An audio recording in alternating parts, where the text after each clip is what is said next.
This is a demonstration of how you can make your H5P development a little faster if you have multiple H5Ps open in edit mode, and then you can copy and paste them and position them into a more complex or a different H5P.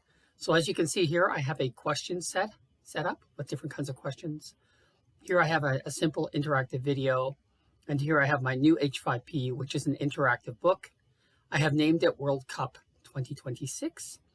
And at this point, I'm just going to start adding a new page. New pages in the interactive book are simply H5P columns. So I'll call it, I'll call this in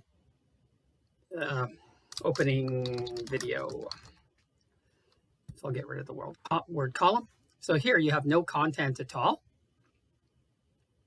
At this point, I have nothing here. So I'm going to go to the interactive video itself, which is prepared.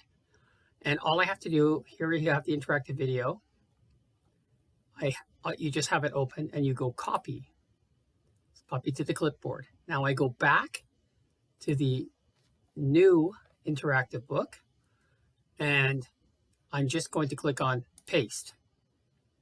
And as you can see, without any effort, the interactive video is here. The YouTube link is here. The interactions are present. And I now have an interactive video in my interactive book. So let's see if we can add something else. So I'm going to click on the add page. I'm going to say this, I'm just going to call this question 1. And I'll go back to my question set. In my question set, which I made earlier, I am going to look for a question. I'll start off with a multiple choice question. I just click on copy in the question set and I move to the interactive video. And I can just, once again, click on paste and look at that. So I can build from here and add another question. Maybe I might not want the second question here. Maybe I want question 6 here. Just copy from the question set, go to the H5P interactive book, and once again, click on paste. And if that's all I want, you can, of course, create more. So I can go back question 2. Ooh, shoot, I'm going too quickly. Sorry, folks. My computer is a bit overwhelmed.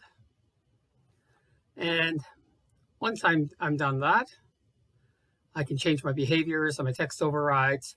But in the end, after a little bit of saved work and recycling of learning objects, I have my interactive video here.